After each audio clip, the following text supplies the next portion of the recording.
ဒေဗဂျီကစိတ်အလိုမကျဖြစ်နေရန်ရှိတဲ့ဗာမဲလေးတယောက်ချောင်းကိုပုံဖော်ထားခဲ့တယ်လို့ထင်ရပေမဲ့သူမရဲ့ဘဝအမောင်ပဲချမ်းကိုလည်းဖော်ပြခဲ့တဲ့18ရာစုပင်တီဗီက impression နဲ့ဂျီကားချက်ဖြစ်ခဲ့ပါတယ်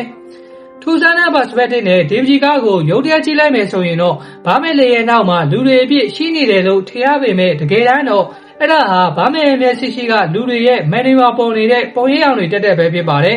လက်တွေ့ဘဝမှာလည်းတကယ်ရှိခဲ့တဲ့ဗာမဲလေးဟာဂျီကားထဲမှာတော့ဘာလာတူအဲ့တဲ့မျိုးသားတယောက်ရဲ့မနစ်မျိုးပဲအကြည့်တွေနဲ့အလိုမကျစရာစကားတွေကြောင့်နိုင်တွင်နေရတယ်လို့လုံးနေရတဲ့အလုပ်ကိုတော့အတော်လေးစိတ်ပြတ်နေတဲ့ပုံရပါတယ်